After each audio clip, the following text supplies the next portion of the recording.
Kita lanjutkan kajian kita. Sekarang berlanjut pada bab an-nadbi, babun nadbi ila ityanis salati wal ilmi wa nahwihima minal ibadati bis sakinati wal waqari. Bab tentang anjuran, disunnahkan, dianjurkan untuk kita mendatangi salat dan juga maksudnya tempat salat. Kita datang ke tempat sholat untuk berjamaah dan juga ke majelis ilmu. Juga kita dianjurkan untuk mendatangi kebaikan-kebaikan lainnya seperti tadarus Al-Quran, majelis zikir, minal ibadati, nyatanya berupa berbagai macam ibadah, bisakinati, dengan cara yang tenang.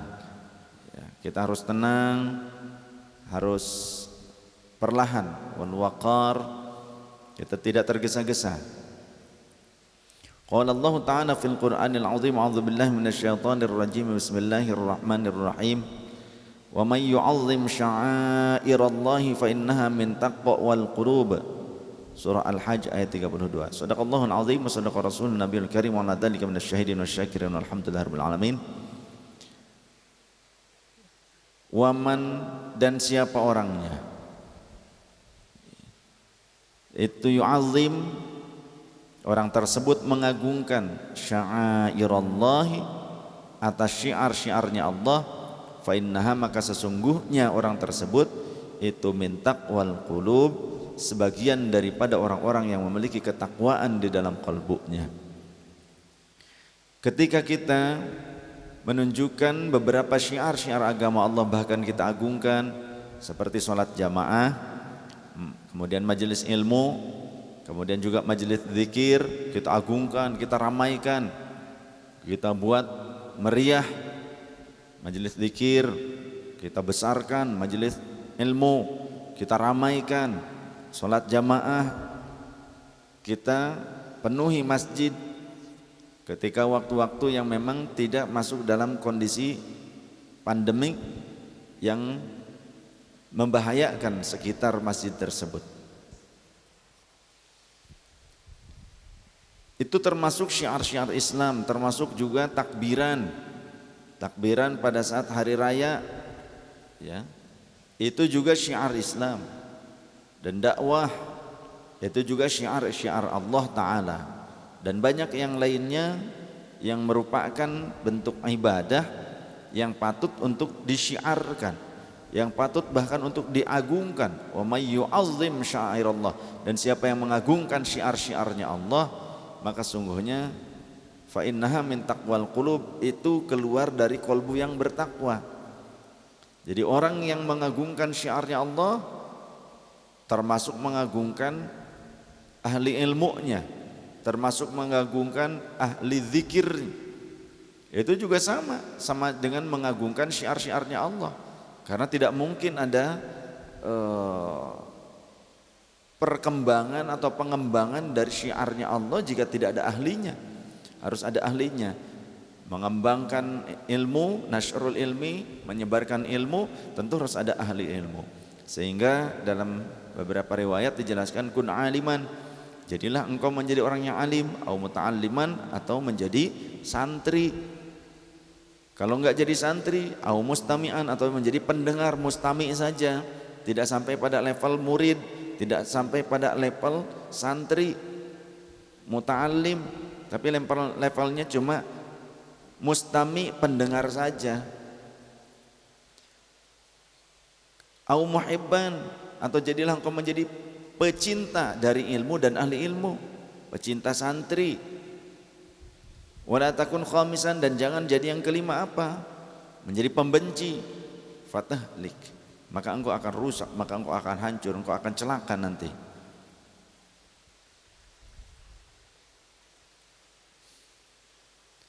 Agungkan syiar-syiar, termasuk juga tentang lahirnya Rasul sallallahu alaihi wasallam. Ketika kita mengagungkan akan kelahiran Rasul sallallahu alaihi wasallam, itu juga merupakan syiar-syiar agama, syiar-syiarnya Allah. Karena Rasulullah diturunkan untuk menyampaikan syariatnya Allah Subhanahu wa taala. Rasulullah diutus untuk membawa syiar Islam. Dan ketika mengagungkan Rasulullah sebagai syiar Islam, berarti kita juga telah memiliki sifat orang yang bertakwa. Sehingga Allah Subhanahu wa taala menyatakan, "Qul bi fadlillahi wa bi rahmatihi fadzalika falyafrahu. Wallahu rasuluhu a'lam bi muradihi wa ma'na."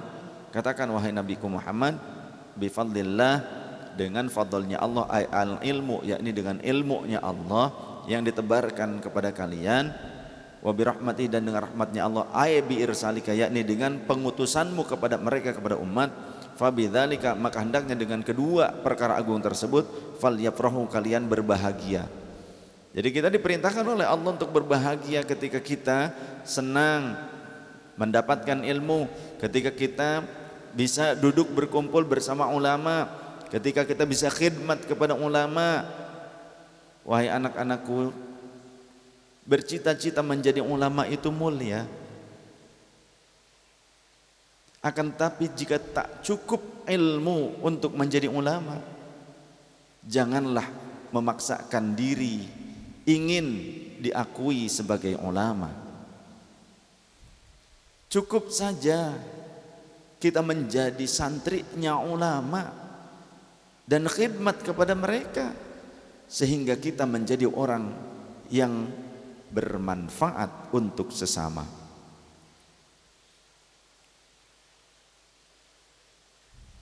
Oleh karenanya kalau di NU itu standarisasi ulama itu sangat ketat, sehingga banyak orang antriannya panjang untuk menjadi ulama di NU. Tidak mudah, standarisasinya sangat ketat. Maka tak berlebihan jika sebagian kibar ulama dunia, pembesar-pembesar ulama mancanegara, mengklasifikasikan NU seperti Al-Azhar Kairo Mesir dalam standarisasi ilmunya. Untuk menetapkan sebagai ulama atau bukan, itu standarisasinya itu sama dengan Al-Azhar menurut kibar ulama dunia, para pembesar ulama-ulama internasional. Sedangkan kalau di luar NU sangat banyak sekali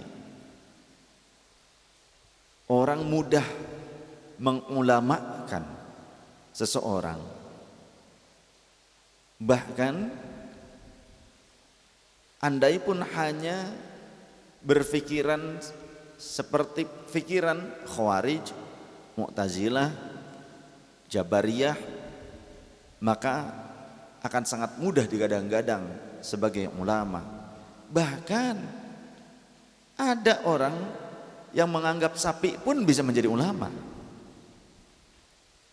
Ya. Maka kalau di NU dengan di luar NU, kita jadi faham perbedaannya, standarisasinya tentu berbeda. Dalam hal ini khususnya di Indonesia. Dan NU kealimannya diakui, kapasitas keilmuannya diakui di dunia internasional. Bukan hanya mengandalkan ibadah, karena kalau urusan ibadah urusan kita dengan Gusti Allah Subhanahu wa taala. Jadi janganlah sombong ibadah tanpa ilmu, sehingga menyepelekan orang yang berilmu. Padahal kata Rasul, setan itu lebih takut kepada orang yang alim dibandingkan 1000 abid, 1000 ahli ibadah.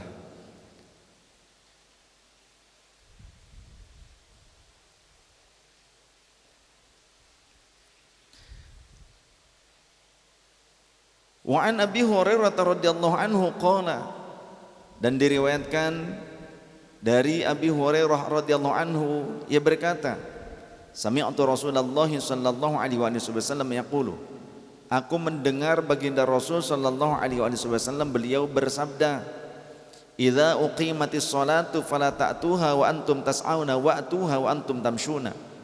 Idza uqimat, di mana-mana nalikane den adegaken opo as-salatu salat, fala ta'tuha, maka aja becik nekani sapa sira kabeh ha ing ikulah salat wa antum lan utawi sira kabeh iku tasauna pada melayu sapa sira kabeh wa tuha maka becik nekani sapa sira kabeh ha ing ikulah salat wa antum hale utawi sira kabeh iku tamsuna pada lunga biasa bae kayak santri. Kata baginda Rasul, jika sudah didirikan sholat, sudah berjalan pelaksanaan sholat, jangan kalian datang untuk ikut berjamaah tapi dengan kondisi kalian mendatangi tempat sholat tersebut dengan berlari. Jangan. Wa'tuha wa antum tamshuna, datangilah masjid, musola, tempat jamaah itu dengan cara berjalan yang tenang. Wa alaikum bis sakinati, dan tenangkanlah diri kalian dalam berjalan, tapi bukan berarti lelet kayak siput. Tenang, jangan kita sampai berlari-lari, santuy saja. Nyampe kagak ke masjid, modar heueuh kena gitu. Di Tanjong kan riweuh, tinggal ledung sirah. Tenangkan, fama adraktum fasallu, maka apa yang kalian dapati dari sholat tersebut bersama imam maka ikutilah. Wa ma fatakum fatimu, dan apa yang kurang, yang tertinggal dari sholat tersebut sempurnakan. Namanya ini sholat sebagai makmum masbuk. Jadi tetap dapat pahala berjamaah, iya. Jadi tak perlu kita berlari-lari. Dapatnya 1 rakaat ya 1 rakaat. Dapatnya bahkan cuma sebagian dari 1 rakaat, entah setengah rakaat kek, kita baru ngikutin. Ya tinggal nanti disempurnakan seluruhnya setelah imamnya salam. Berarti menghitungnya dari 1 lagi, tapi kita sudah mendapatkan nilai berjamaah.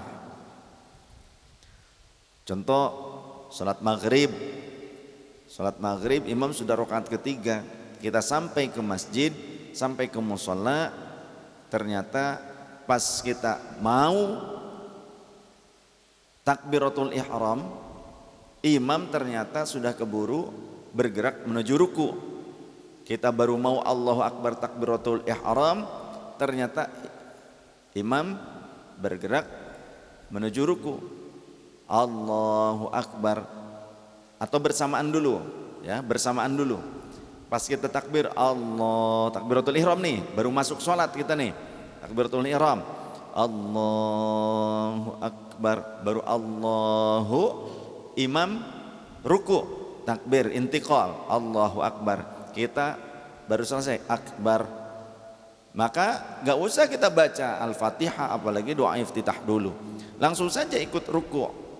Kalau kita mengikuti kesempatan rukuknya imam, kita mendapati rukuknya imam baru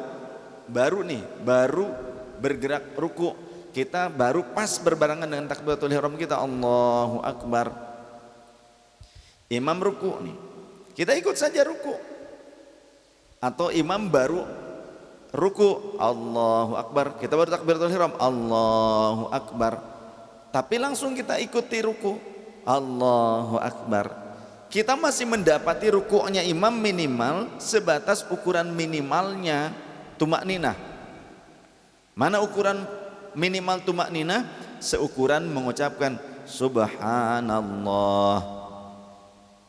Ketika kita ikut dengan rukuknya imam tadi kita pas datang, imam pas bergerak menuju ruku, Allahu Akbar, kita langsung takbiratul ihram, Allahu Akbar, diam dulu, kemudian langsung ruku, gak usah baca-baca Fatihah dulu, langsung ikut ruku, Allahu Akbar.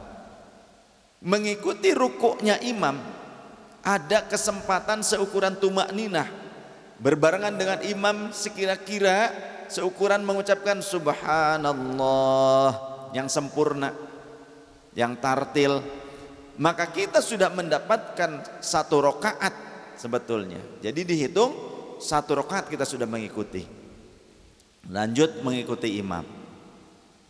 Namun jika ternyata ketika kita datang imam sedang ruku, pas kita takbiratul ihram Allahu Akbar, kemudian kita bergerak turun menuju ruku tapi imam keburu i'tidal, kita Allah baru Allahu Akbar, baru takbir intikal, baru Allah, imam berdiri i'tidal, sami Allahu liman hamidah.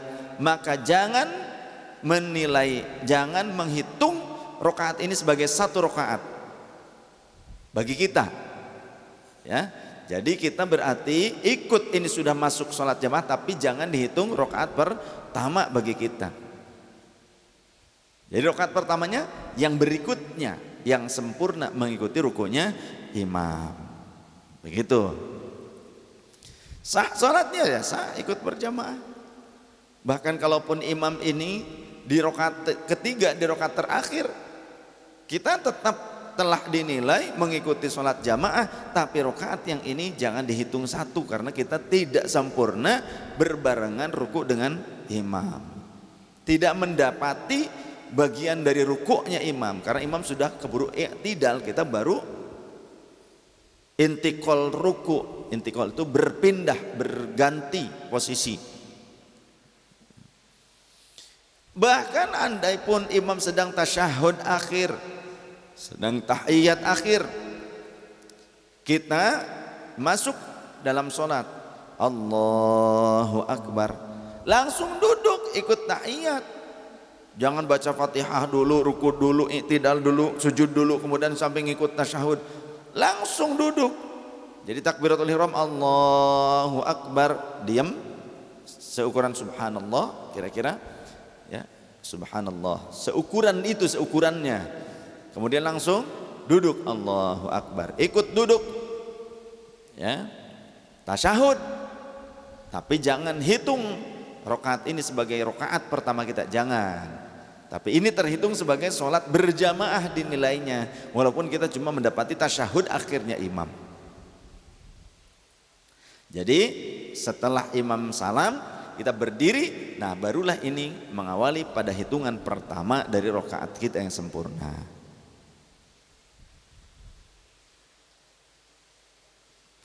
Jadi yang dimaksud dengan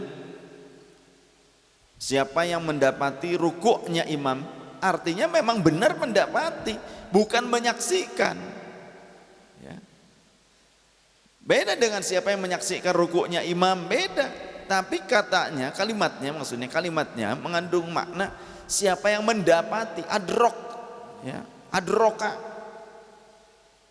man adroka ruku'al imam, siapa yang mendapati, menyertai berarti rukuknya imam. Nah minimal pada saat ruku itu kan harus tumakninah, kadar atau waktu durasinya tumakninah. Tumakninah itu apa sih? Sukunu ba'da harakatin, diam setelah bergerak, anggota tubuh kita diam. Minimal pada saat diam itu durasinya sekira-kira kita cukup sempurna mengucapkan subhanallah. Ketika kita mengucapkan, sekira-kira kita mengucapkan subhanallah, maka ini berarti sudah memasuki atau mendapati kadar minimalnya tumakninah. Nah kalau kita ikut minimal tumakninahnya dengan imam ketika ruku, ketika kita masbuk nih, maka berarti kita mendapatkan satu rakaat yang sempurna. Begitu.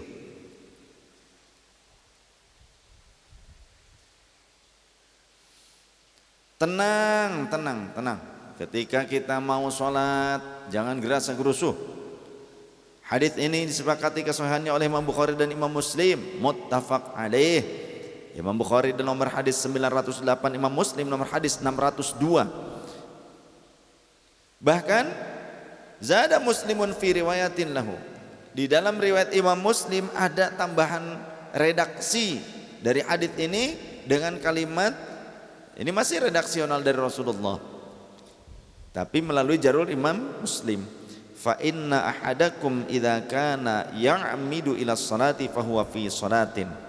Kata Rasul, sesungguhnya salah seorang di antara kalian jika ia menunggu waktu sholat, sesungguhnya ia dicatat sedang melaksanakan sholat. Berarti sedang melaksanakan sholat sunnah terus. Kalau kita datang ke masjid, ke musholla atau di tempat-tempat sholat berjamaah, kita menunggu pelaksanaan sholat jamaah, maka menunggunya kita dicatat sebagai orang yang terus menerus sholat. Jadi jangan malas untuk menunggu, walaupun kita setelah selesai sholat sunnah kita nunggu dulu sambil kita doa, maka pada saat itu kita tercatat sebagai orang yang terus menerus sedang melaksanakan sholat sunnah. Atau belum masuk waktu sholat tapi kita sudah persiapan, belum masuk waktu sholat kita sudah wudhu, kita sudah persiapan nunggu masuk waktu sholat, ingin melaksanakan sholat terlebih berjamaah. Maka selama menunggu datangnya waktu sholat atau pelaksanaan sholat, menunggu pelaksanaan sholat dan sudah siap-siap dalam kondisi sudah wudhu, maka ia tercatat sebagai orang yang sedang melaksanakan sholat sunnah terus menerus. Enak toh? Enak. Oh iya, itu enaknya dari mana? Karena kita ngerti, karena ngaji. Kalau nggak ngaji jadi nggak paham, malah ngobrol aja. Tapi kalau kita ngaji, saat kita menunggu pelaksanaan sholat berjamaah, pada saat selesai melaksanakan sholat qobliyah, kita bukan ngobrol, kita bukan bercanda, bermain, bermesraan dengan setan gepeng, bukan. Kita mengisinya dengan doa, karena doa bainal adzan wal iqamah mustajabah. Doa di antara adzan dan iqamah itu mustajabah. Jangan hilangkan kesempatan itu, jangan disia-siakan. Gunakan kesempatan itu untuk berdoa. Kalau ada orang ngajak ngobrol ketika mau menunggu waktu pelaksanaan sholat fardunya, selesai sholat sunnah qobliyah, begitu. Bagaimana kalau ada orang yang ngajak ngobrol aja begitu, padahal kita sedang berdoa? Jangan berdoa dulu, ngajak ngobrol begitu, ya. Cangkemos, cek Sunda, gitu, gep, gitu, menang, cicing, gitu. Sudah aja kita melanjutkan doanya.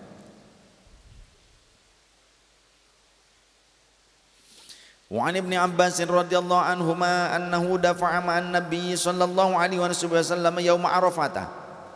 Diriwayatkan dari sahabat Abdullah bin Abbas radhiyallahu anhuma, sepupu Rasul sallallahu alaihi wasallam, annahu, sungguhnya sahabat Abdullah bin Abbas radhiyallahu anhuma itu dafa'a, berangkat sahabat Abdullah bin Abbas, iku dafa'a, mangkat sahabat Abdullah bin Abbas ma'an Nabi sallallahu alaihi wasallam, sumartane kanjeng Nabi sallallahu alaihi wasallam yaum Arafah, ing dalem dinane Arafah, tanggal 9 sanga, tanggal sanga bulan Dzul Hijjah.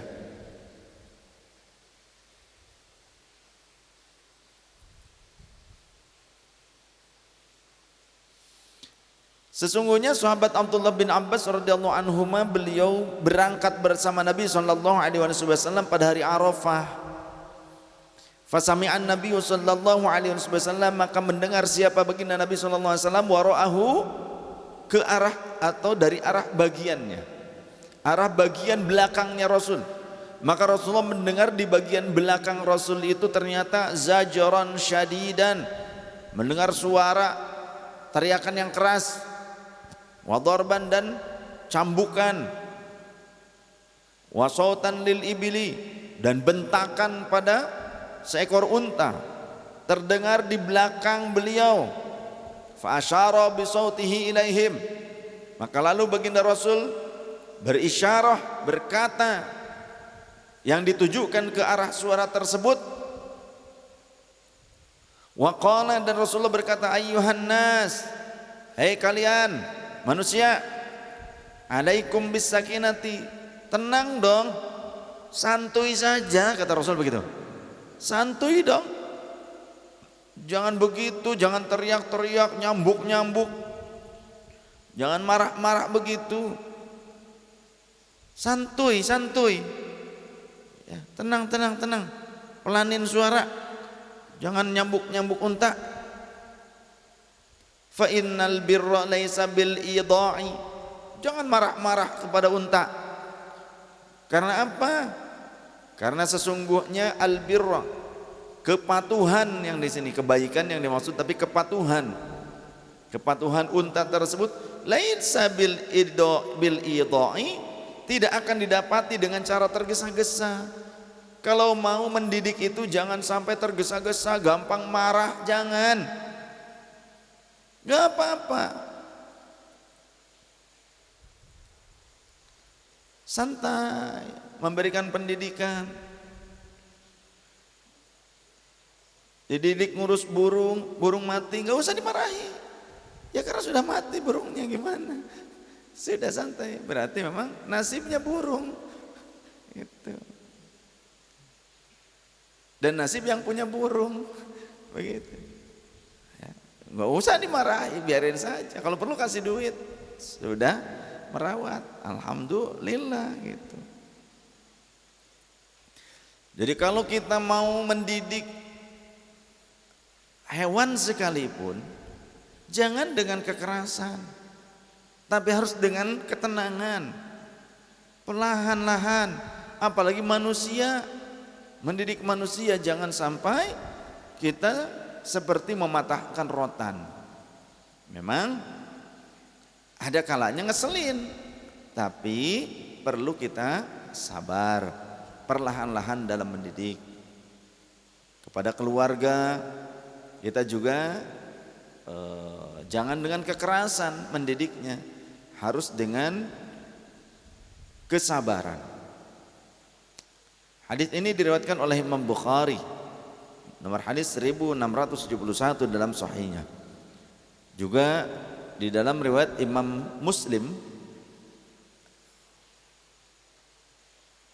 nomor hadis 1282, dan dalam riwayat Imam Muslim wa fihi ziyadatun aidan, ada tambahan redaksi. Jadi ada redaksi tambahannya kalau di dalam riwayat Imam Muslim.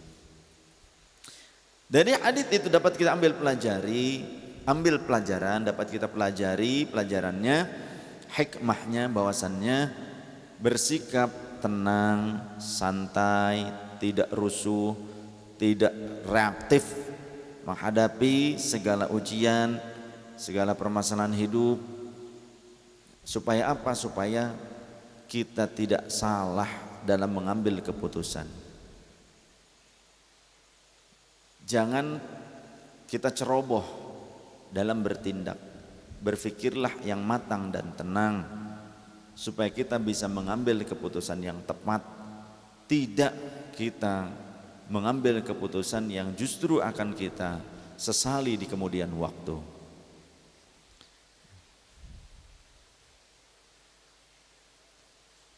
Oleh karenanya ketenangan itu diperlukan.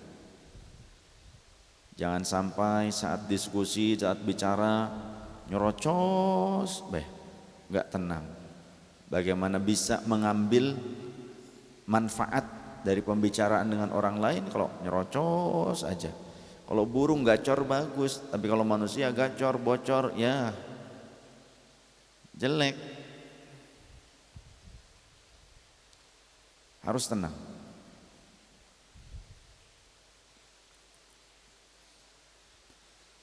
Bab berikutnya babu ikramid dhaifi, bab tentang memuliakan tamu. Allah Subhanahu wa taala berfirman, A'udzu billahi minasyaitonir rajim. Bismillahirrahmanirrahim. Hal ataka haditsu dhaifi Ibrahim al-mukramun. Hal ataka haditsu dhaifi Ibrahim al-mukramin. إذ دخلوا عليه فقالوا سلاما قال سلام قوم منكرون فراغ إلى أهله فجاء بعجل سمين فقربه إليهم قال ألا تأكلون هل أتاك حديث ضيف إبراهيم المكرمين إذ دخلوا عليه فقالوا سلاما قال سلام قوم منكرون فراغ إلى أهله فجاء بعجل سمين فقربه إليهم قال ألا تأكلون صدق الله العظيم وصدق رسوله النبي الكريم وعلى ذلك من الشاهدين والشاكرين والحمد لله رب العالمين. Dalam surah Az-Zariyat ayat 27 ayat 24 sampai 27. Wallahu wa rasul alam bimurri wa makna. Hal ataka, apakah sudah sampai kepadamu apa hadithu dhaifi Ibrahim al-mukramin, cerita tentang tamunya Nabi Ibrahim yang dimuliakan. Siapa? Yakni para malaikat. Jadi ada malaikat bertamu kepada Nabi Ibrahim alaihissalam menyerupai manusia. Iddakhalu alaihi faqalu salama, ketika mereka masuk menemui Nabi Allah Ibrahim ke tempatnya, mereka mengucapkan salam. Maka kemudian qala Nabi Ibrahim menjawab salamun qaumun munkarun, semoga salam keselamatan untuk orang-orang yang tidak dikenal, yang dimaksudnya adalah para malaikat ini.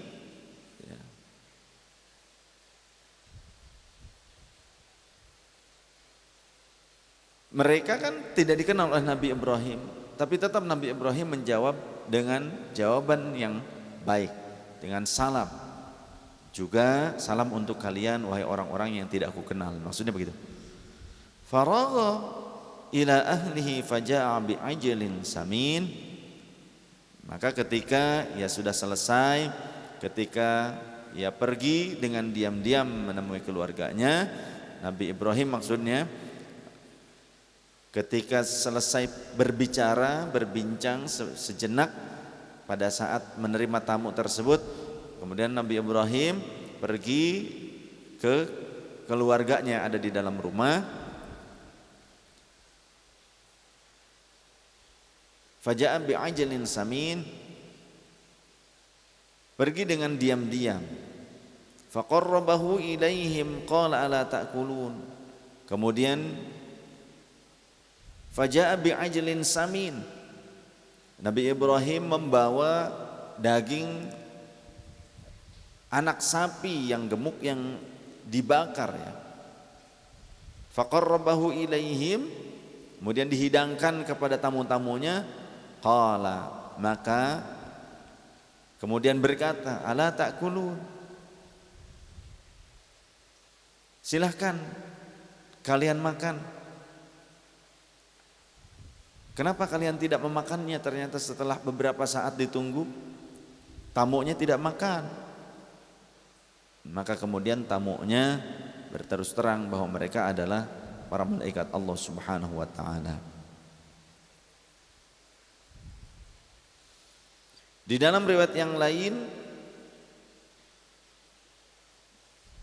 jadi ini pelajaran bagi kita bahwa ini salah satu adat kebiasaan yang baik dari sejak zaman dulu turun temurun dari nenek moyang Rasulullah SAW. Nenek moyangnya sudah memiliki adat memuliakan tamu. Di antaranya diriwayatkan Nabiullah Ibrahim alaihissalam memuliakan tamu-tamunya. Jadi pada masa dulu nenek moyang dari nenek moyang Rasulullah maksudnya, cara memuliakan tamu dengan menyuguhi itu sudah menjadi adat, menjadi budaya sebetulnya. Yang kemudian budaya ini dijaga oleh Rasulullah SAW, bahkan menjadi syariat. Budaya ini bahkan diakui sebagai syariat karena Rasulullah SAW mengajarkannya. Padahal sebelum masa Rasulullah dilahirkan pun adat budaya menerima tamu dengan menyuguhinya itu sudah terbiasa dilakukan oleh orang-orang terdahulu. Artinya adat budaya yang baik masih tetap bisa kita lestarikan selama tidak mengandung hal-hal yang buruk.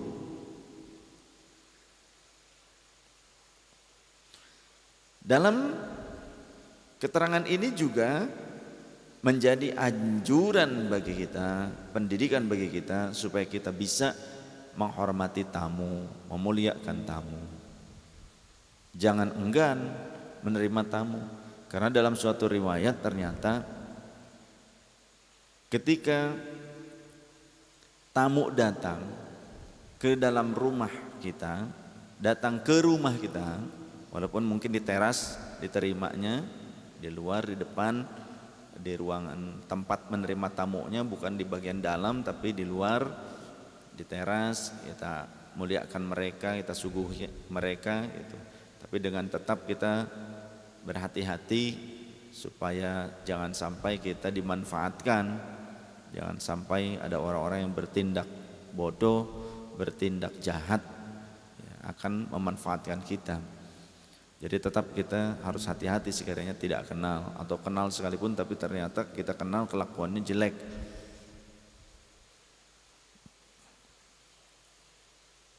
Ketika mereka datang dan kita memuliakan tamu yang baik, maka pada saat itu malaikat-malaikat membawa rahmat akan ikut serta datang kepada ahli rumah. Ketika tamu-tamu pergi meninggalkan rumah kita, pulang, setelah kita hormati, setelah kita menerimanya dengan baik, maka sesungguhnya mereka akan disertai oleh para malaikat yang akan membawa keburukan-keburukan dari dalam rumah kita. Jadi jangan enggan untuk memuliakan tamu ya, kecuali tamunya tamu yang memang disinyalir akan bertindak jahat, bertindak bodoh, akan mencuri kah, memanfaatkan lah, ataupun bersikap-sikap yang tidak dibenarkan oleh agama. Kita berhak untuk tidak menerima mereka. Kita berhak untuk tidak menerima mereka. Kalau ada orang bertamu tapi sekiranya akan bertindak jahat, akan bertindak tidak baik, bersikap tidak baik, maka kita berhak untuk menolaknya dengan cara baik-baik. Tapi mohon maaf, kami tidak bisa menerima tamu saat ini. Seperti itu. Atau gimana saja dengan cara yang baik menolaknya.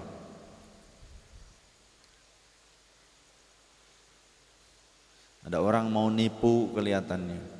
Ada orang senangnya minjam duit tapi nggak senang bayar utang, itu senangnya ngutang tapi nggak senang bayar utang. Kadang kalau ditagih galakan yang ngutang begitu. Ya itulah warga plus 62.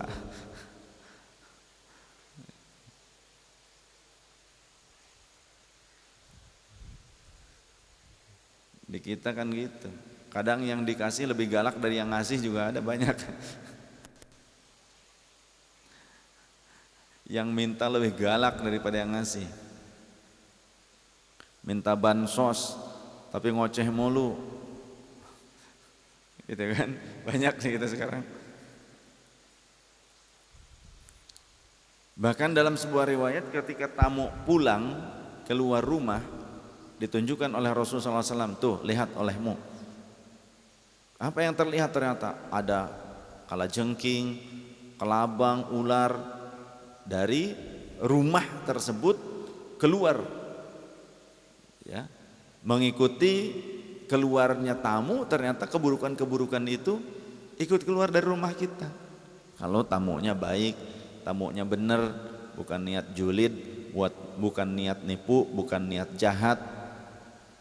Kalau sekiranya kita sudah tahu orang tersebut adalah orang yang suka memanfaatkan, orang tersebut orang yang jahat, suka nipu lah, apa lain sebagainya, kita tidak menerimanya. Itu hak kita sebagai tuan rumah. Tidak mengapa, tidak dosa, tidak.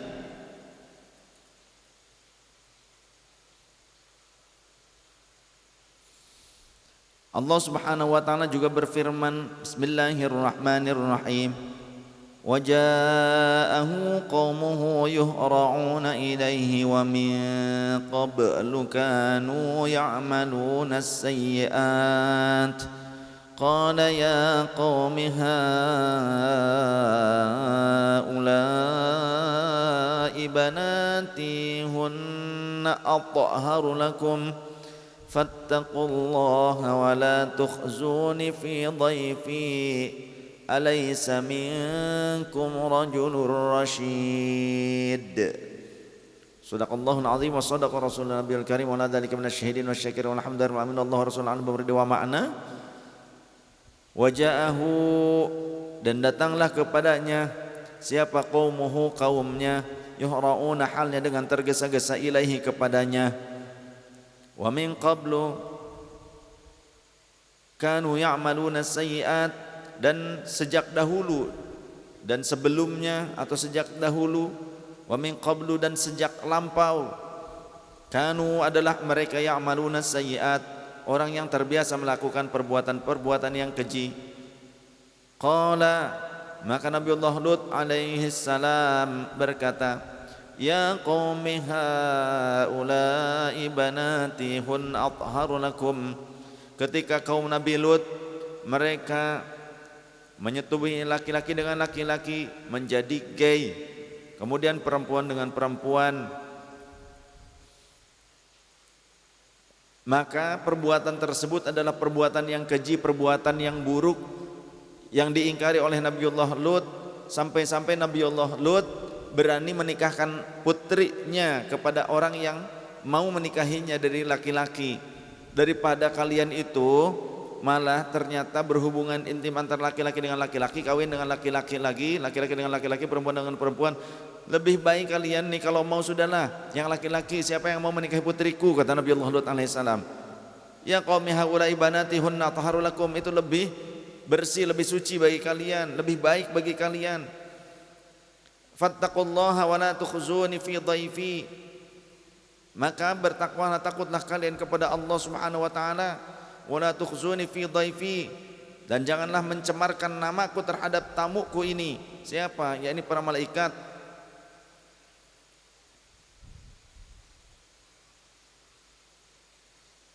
Alaysa minkum rajulur rasyid, tidak adakah di antaramu orang-orang yang berakal? Kalian ini harusnya kan berakal. Masa laki-laki dengan laki-laki itu anggar namanya, ya. Masa perempuan dengan perempuan itu ketimpring namanya berarti, ya kan? Main rebana itu, pada lebar, tangan lebar, rebananya lebar gitu. Tepuk-tepuk jadi akhirnya kan mengeluarkan suara genjring gitu.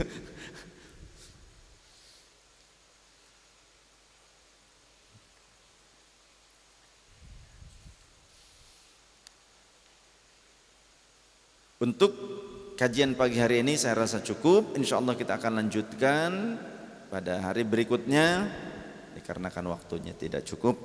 Mudah-mudahan Allah Subhanahu wa taala memberikan kita akhlakul karimah, memberikan kita pemahaman terus, hikmah yang bermanfaat, yang bisa menjadikan kita semakin lebih baik lagi. Bismillahirrahmanirrahim. Alhamdulillahirabbil alamin. Wassalatu wassalamu ala sayyidina Muhammadin wa ala sayyidil anbiya'i wal mursalin wa ala alihi wa ashabihim ajma'in. Allahumma qulna wal muslimin minasyaqawati ila sa'adah wa minan nari ila jannah wa minal adhabi ila rahmah wa minal dhunubi ila maghfirah wa minal isaati ila ihsan wa minal khawfi ila aman wa minal faqri ila ghina wa minal dhulli ila izzi wa minal ihanati ila rahmah ومن الضيق إلى السعة ومن الشر إلى الخير ومن العسر إلى اليسر ومن الإدبار إلى الإقبال ومن السقم إلى الصحة ومن السخط إلى الرضا ومن الغفلة إلى العبادة ومن الفترة إلى الاجتهاد ومن الجور إلى العدل ومن البدعة إلى السنة. اللهم أعنا على دين الإسلام بالدنيا وعلى الدنيا بالتقوى وعلى التقوى بالعمل وعلى العمل بالتوفيق وعلى جميع ذلك بلطفك المفضي إلى رضاك المنهي إلى جنتك المسحوب، ذلك بالنظر إلى وجهك الكريم. يا الله يا الله يا الله يا رباه يا رباه يا رباه يا غوثاه يا غوثاه يا غوثاه يا أكرم الأكرمين يا رحمن يا رحيم يا ذا الجلال والإكرام يا ذا المواهب العظام. نستغفر الله العظيم الذي لا إله إلا هو الحي القيوم ونتوب إليه Allahumma inna nas'aluka taufiqan lima habbika minal a'mali wa sidqat tawakkuli bika husnal dhanni bika wal ghunyata amman siwak.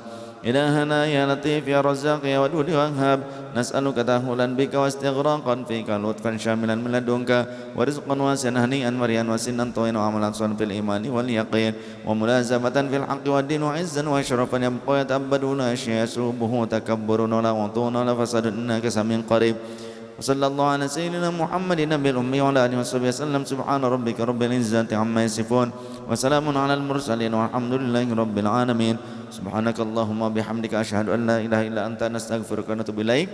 Teman-temanku, perbanyaklah selama Ramadan berzikir asyhadu an la ilaha illallah astaghfirullah nas'alukal jannata wa na'udzubika min sakhatika wan nar, dan Allahumma innaka afuwun tuhibbul afwa fa'fu anna, atau Allahumma innaka afuwun karim tuhibbul afwa fa'fu anna. Mudah-mudahan Allah memberikan ampunan kepada kita. Hadanallahu ayyakum wal afu minkum wallahul muwaffiq ila aqwamit thariq. Wassalamualaikum warahmatullahi wabarakatuh.